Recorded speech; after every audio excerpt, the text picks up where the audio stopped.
I stood outside that hotel window, watching my wife of 40 years kiss another man. Her hand on his chest like she owned him, her smile bright like sunshine.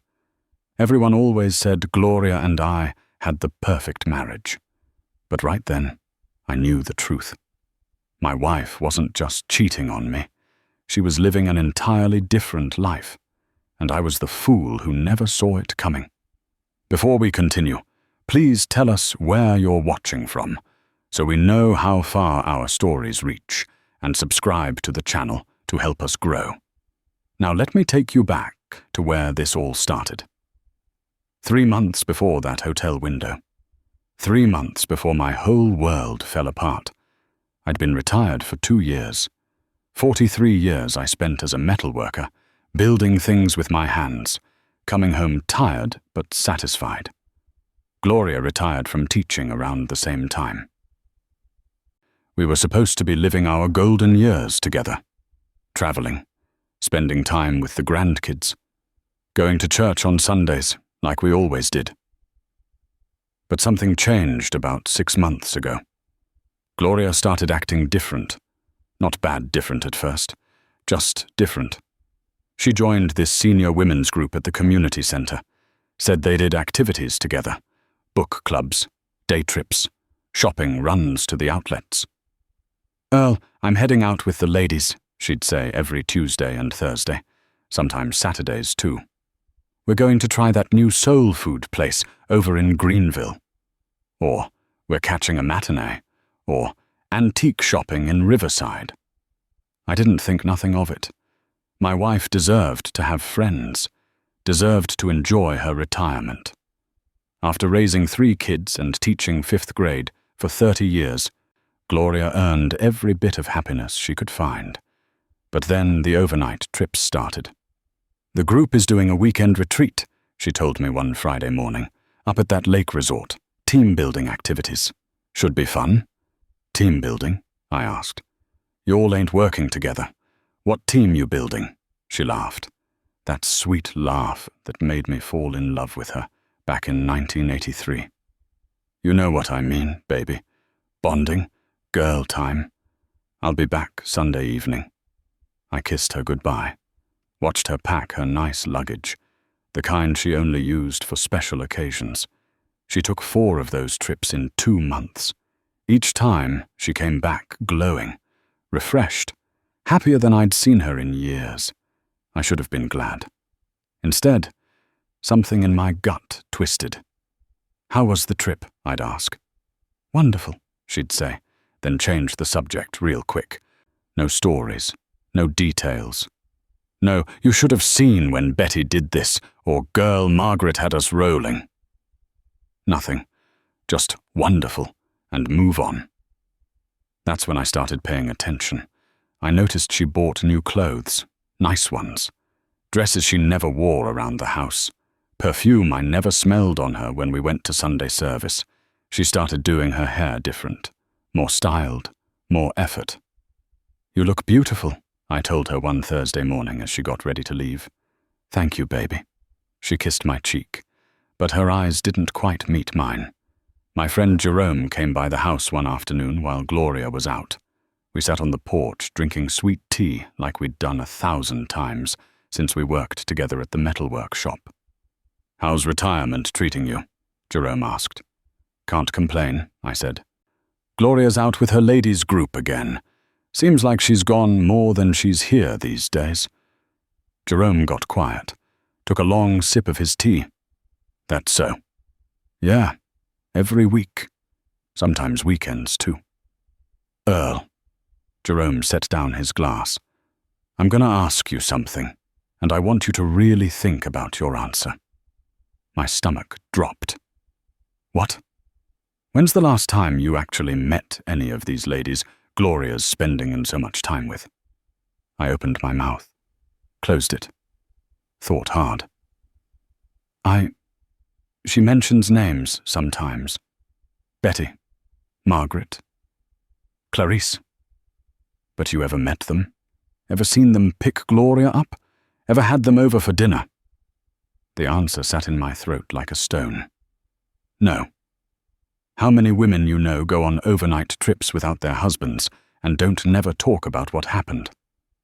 Your wife used to come home from a church potluck with 3 hours worth of stories. Now she taking weekend trips and all you get is wonderful? I didn't want to hear it, didn't want to think it. Jerome, Gloria wouldn't. I ain't saying she would or wouldn't. I'm saying maybe you should pay attention, that's all. After Jerome left, I sat on that porch until the sun went down, my mind racing, my heart pounding. Gloria came home around 8, smiling, humming. "How was your day?" she asked, kissing the top of my head. "Fine," I said. "How was yours?" "Good. We went to that new cafe downtown. Had the best lemon cake." She headed to the bedroom. "I'm going to take a shower and head to bed." Long day. I sat there alone, listening to the water run, thinking about everything Jerome said. That night, I barely slept. The next morning, Gloria told me she had another weekend trip coming up, 2 weeks away. "Same group?" I asked. "Mm-hmm. Up to that spa resort in Maplewood. 3 days, 2 nights. We leave Friday morning, back Sunday afternoon." Maplewood. 2 hours away. An idea formed in my mind. Dark. Suspicious. The kind of idea that felt wrong to even think. But I couldn't shake it. "Actually," I said slowly, "I was thinking about visiting my cousin down in Atlanta that weekend. Haven't seen him in years." Gloria's face brightened. Too bright. "Oh, that's perfect. You should definitely go. When was the last time you saw Rodney?" "Been a while." I watched her carefully. "I'd leave Friday, too. Probably stay the whole weekend." "That works out great, then." She squeezed my hand. "We'll both have our little getaways." Something about how fast she agreed made my chest tight. I called Rodney that afternoon, told him I might visit. He was excited. We made plans. I booked a hotel room in Atlanta for that Friday and Saturday, but I had no intention of going to Atlanta. The 2 weeks dragged by. I watched Gloria prepare, watched her pack that expensive luggage, watched her try on outfits she never wore for me anymore. "You sure you don't mind me going?" she asked Thursday night. "Course not, baby. You have fun with your friends." She smiled, kissed me goodnight, fell asleep easy. I didn't sleep at all. Friday morning came. Gloria was up early, cheerful, singing in the kitchen while she made coffee. "What time you leaving?" I asked. "Around 9. Betty's picking me up. What about you?" "Probably head out around 10.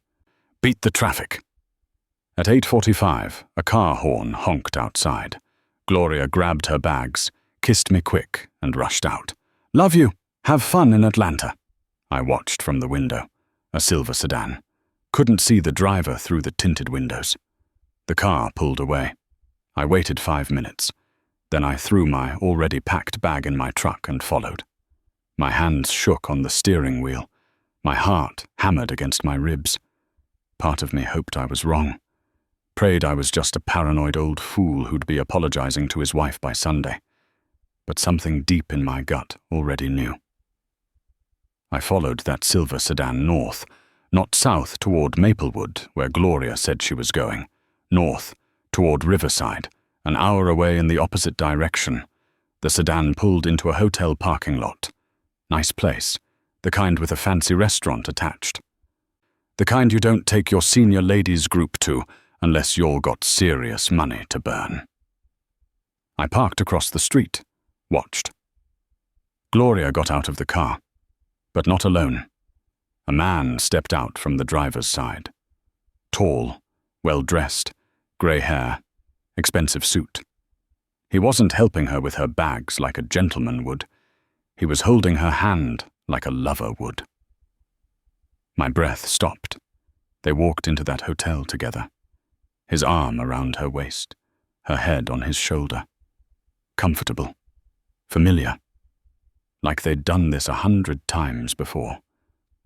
I sat in my truck for 20 minutes, shaking, sweating. my vision blurring. Then I got out and walked into that hotel lobby, my heart breaking with every step. That hotel lobby felt like a funeral home. Quiet. Cold. Watching my wife walk through those doors with another man killed something inside me. But I wasn't dead yet, and what I was about to discover would prove that Gloria wished I was. The front desk clerk smiled at me.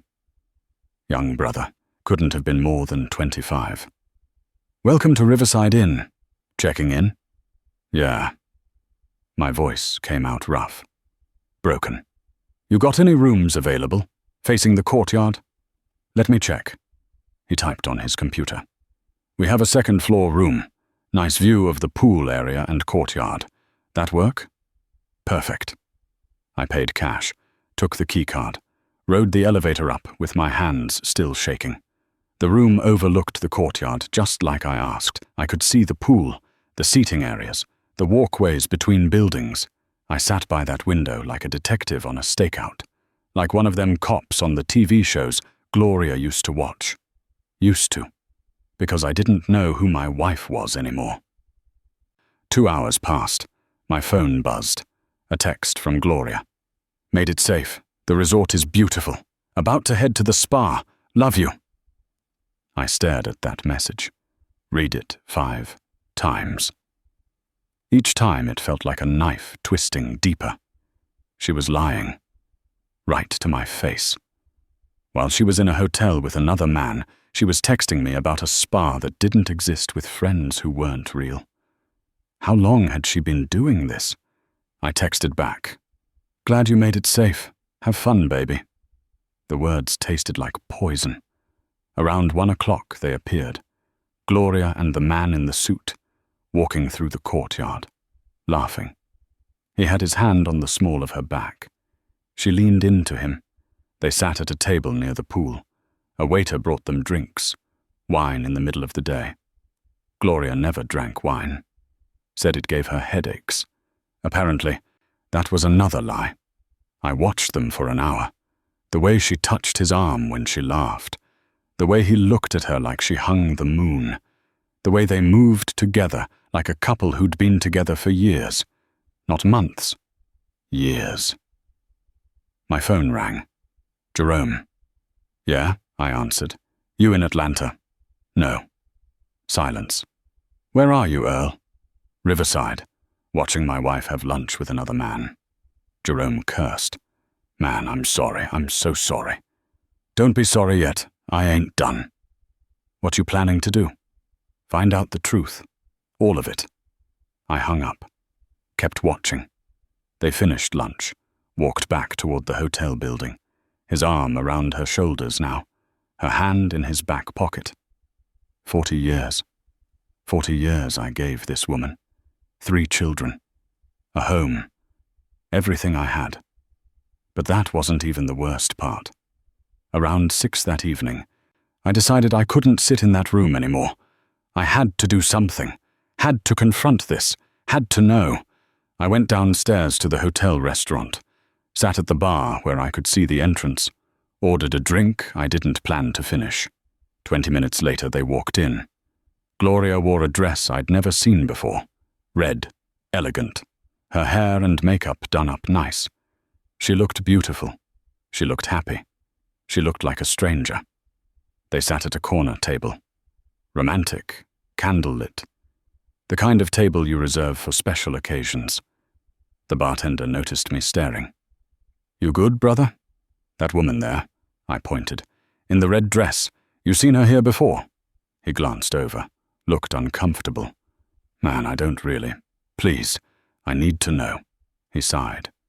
"Yeah, they come in every few weeks. Sometimes more. Always get the same table tilts. Always look happy." He paused. "That's your wife, ain't it?" I nodded. "Damn, I'm sorry, man. How long they been coming here?" "I started working here about 8 months ago." "They were already regulars then?" 8 months. Maybe longer. I stood up. My legs felt weak, but my resolve felt strong. I wasn't hiding anymore. Wasn't watching from windows and bar stools. I walked straight to their table. Gloria saw me first. Her face went white. Her mouth fell open. The wine glass slipped from her hand, but didn't break. "Earl?"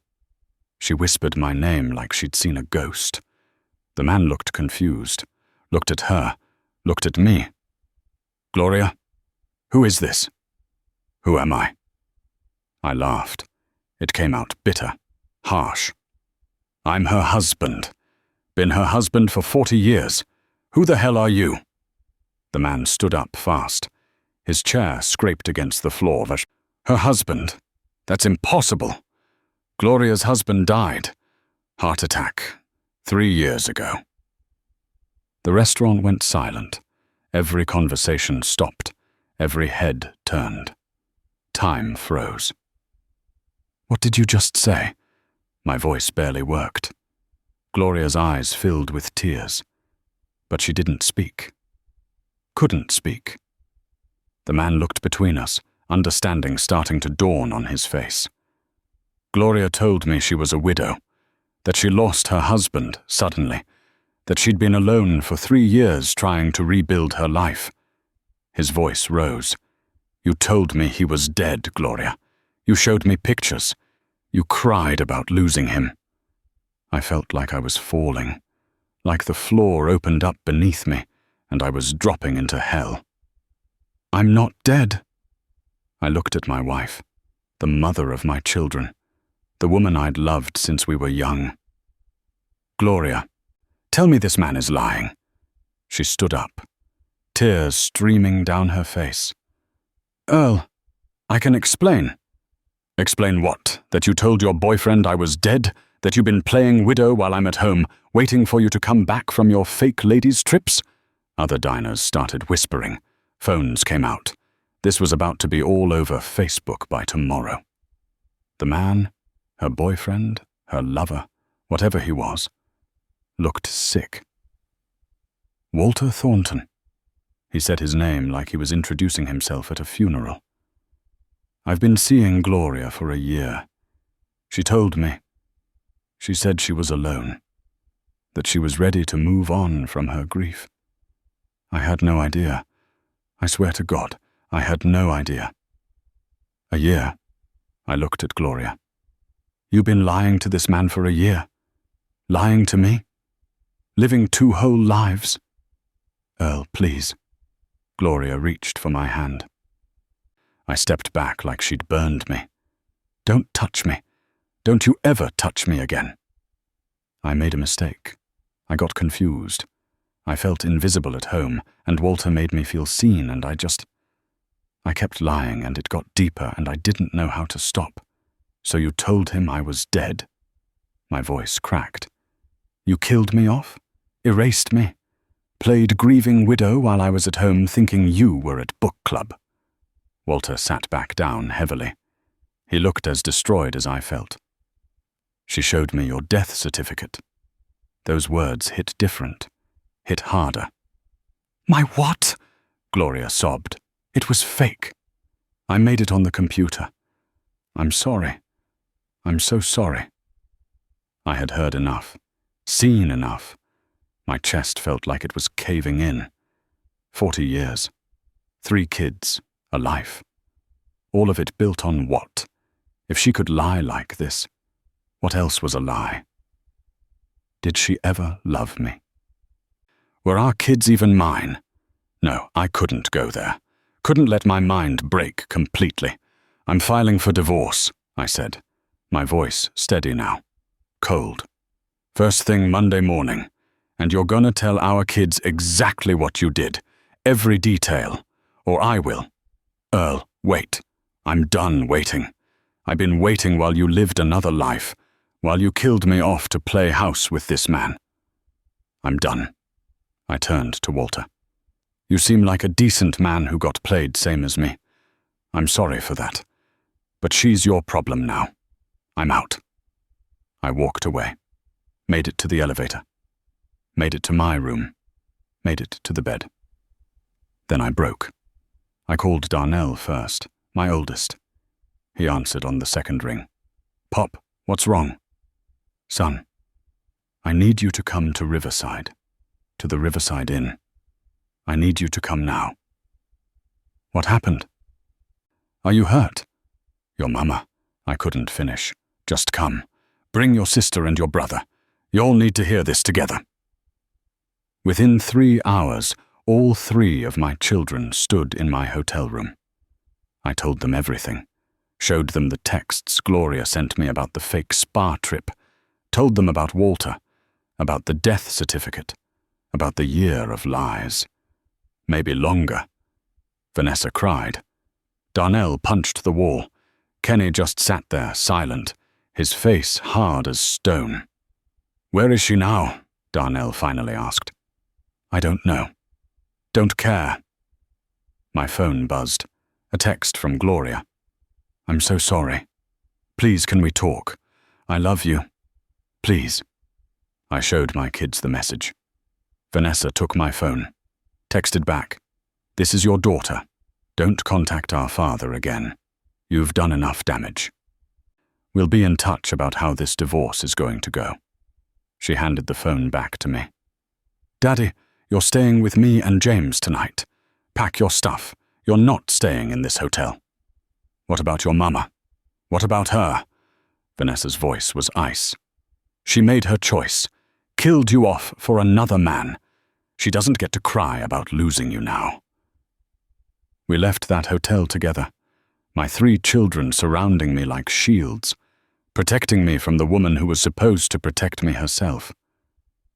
I didn't know it then, but Gloria's lies had just started unraveling, and what I'd discover in the coming days would make this betrayal look small. I stayed at Vanessa's house that night, couldn't sleep, kept seeing Gloria's face at that restaurant table, kept hearing Walter say, her husband died 3 years ago. Every time I closed my eyes, I saw 40 years burning to ash, but morning came anyway, and with it, the hard work of dismantling a life built on lies. Monday morning, I sat in Stanley Freeman's office, best divorce attorney in the county. Jerome recommended him. Mr. Washington. Stanley looked over his reading glasses at me. I've handled a lot of divorces, but this one's different. Your wife didn't just cheat. She committed fraud. That fake death certificate? That's a felony. I don't want her arrested. The words surprised me. I just want out. Want what's mine. Want her gone. Understood. But that document gives us serious leverage. She forged an official government document, used it to deceive another man. The court won't look kindly on that. Stanley pulled out a legal pad, started taking notes. Tell me everything, and I mean everything. Bank accounts, property, assets, any unusual withdrawals or purchases in the last year. That's when something clicked in my mind. She bought new clothes, expensive ones, nice luggage, got her hair done at some fancy salon in the city instead of Miss Patty's like she'd been going to for 20 years. Where'd the money come from? We got a joint account. Both our pensions go in there. Stanley leaned forward. Mr. Washington, I need you to go home today and pull every bank statement from the last 2 years. Credit cards, too. I have a feeling we're going to find more than new clothes. He was right. That afternoon, Kenny came with me to the house. Our house. The home Gloria and I had lived in for 35 years. Walking through that door felt wrong, like I was trespassing in my own life. Gloria wasn't there. Vanessa told me she'd been staying with her sister Pauline across town. Kenny and I went straight to the Home Office, pulled out filing cabinets, found every statement, every receipt, every piece of paper that showed where money went. 3 hours later, we sat surrounded by documents, and the picture they painted made my blood run cold. Pop! Kenny's voice shook. Look at this. He handed me a credit card statement from 8 months ago, charges I'd never seen. A jewelry store, $2,000. A boutique hotel in Charleston. 3 nights, $800. Designer dress shop. $1,500. I never saw none of this, I said. Never got these statements. Because Mama changed the mailing address. Kenny showed me another paper. See? She had the statements for this card sent to a P.O. box. You never knew it existed. My hands started shaking again. How much? Kenny pulled out a calculator, started adding. His face got darker with each number. Pop. In the last 18 months, she spent over $40,000 on this card alone. And there's 2 more cards I found that she opened without telling you. $40,000. Money from our retirement. Money we saved working hard for decades. Money that was supposed to fund our golden years together. She spent it playing house with Walter. But that wasn't even the worst part yet. Darnell came by that evening, brought his laptop. Pop, I need to show you something. You're not gonna like it. He opened Facebook, pulled up a profile I'd never seen before, Gloria Washington. But not my Gloria's real account, a fake one. Look at the photos. Pictures of Gloria with Walter. At restaurants, at beaches, at parks, smiling, happy, in love. But no wedding ring in any of the photos. Now look at the timeline. Darnell scrolled. This account was created 3 years ago, right around the time she told Walter her husband died. 3 years. Not 1 year like Walter said. 3 full years of this double life. There's more. Darnell's jaw tightened. Look at the posts. I read them, each one a dagger. So grateful for my fresh start after loss. Learning to love again after tragedy. Walter makes me feel alive again after so much grief. She'd built an entire widow narrative online.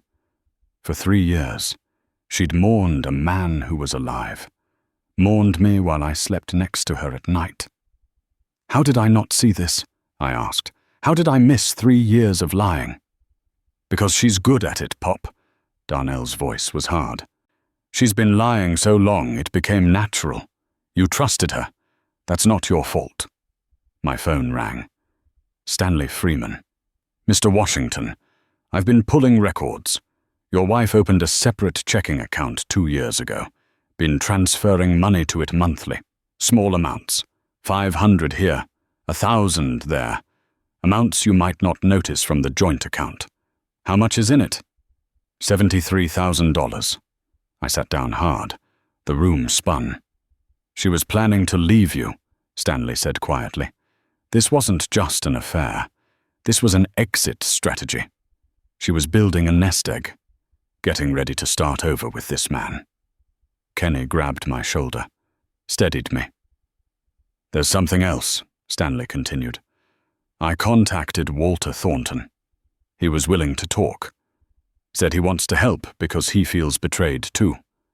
Earl, this man thought he was building a future with a widow. He was planning to propose to her next month. Walter was going to propose to my wife while we were still married. He's willing to testify about the fake death certificate, about the lies, about everything. He kept text messages, emails, everything. Why would he help me? Because Gloria lied to him, same as she lied to you. He's furious. Said he introduced her to his family, his kids. Told them he'd found love again after his own wife passed 10 years ago. Now he's got to explain it was all a fraud. At least I wasn't the only fool. The divorce moved fast. Gloria tried to fight it at first, hired her own lawyer, tried to claim she deserved half of everything because she'd been a faithful wife for 40 years. Stanley laughed when he heard that. Brought the fake death certificate to court, brought Walter's testimony, brought the secret bank accounts, brought the credit card statements, brought the Facebook profile. The judge didn't laugh. She looked at Gloria like she was something stuck to the bottom of her shoe. Mrs. Washington, the judge said, her voice cutting through the courtroom. You forged an official document. You committed fraud against your husband and Mr. Thornton. You systematically drained marital assets for your personal affair. This court has no sympathy for your position. Gloria got the house in Charleston. Her mama left her. That was it. Everything else, our house, the retirement accounts, the cars, I kept. The judge even made her pay my legal fees. You'll leave Riverside, the judge ordered. This community knows what you've done. Mr. Washington's reputation has been damaged by your actions. You'll relocate. You'll not contact Mr. Washington or his family, except through attorneys regarding any remaining legal matters.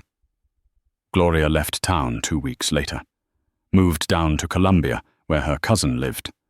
I heard through the grapevine she couldn't find work. Everyone knew her story. Small-town gossip travels fast. Black folks got long memories. And what she'd done, lying about her husband being dead, playing widow, stealing retirement money. That was the kind of betrayal people remembered. Walter called me once. A month after the divorce finalized. Mr. Washington, this is Walter Thornton. I know who you are. I wanted to apologize. I should have asked more questions. Should have wanted to meet her family. Should have wondered why a woman's husband died, but she never talked about the funeral. Never showed me the grave. I was lonely after losing my wife, and Gloria told me what I wanted to hear. You were a victim too, I said, and I meant it. She played both of us, made fools of both of us. How are you doing? Some days are better than others. You? Same. I'm in therapy now. Trust issues, my therapist says. He laughed bitterly. You think? We talked for an hour. 2 men who'd loved the same woman. 2 men she'd destroyed with her lies. By the end of the call, I didn't hate him anymore. Couldn't hate him. He'd been just as blind as me. 6 months passed. My kids rallied around me. Vanessa had me over for Sunday dinners. Kenny and I started working on projects in my garage, rebuilding furniture, creating things with our hands. Darnell called every week to check on me, but there was damage that couldn't be fixed. Vanessa struggled the most. She'd been close to her mama. The betrayal hit her different. Sometimes I'd catch her crying, mourning the mother she thought she knew. How do I forgive her? She asked me one night. She's my mama. But what she did to you, you don't have to forgive her yet, I said. Maybe never. That's between you and her and God. But don't carry hate. That poison only hurts you. Gloria tried reaching out to the kids on holidays, birthdays. They responded sometimes. Short messages. Cold. The relationship was broken. Maybe forever. I thought about dating again. Jerome said I should. You got life left in you, Earl. Don't let Gloria take that, too. But I wasn't ready. Maybe wouldn't ever be ready. 40 years with someone teaches you to trust. When that trust shatters, putting the pieces back together feels impossible. I found peace in other ways.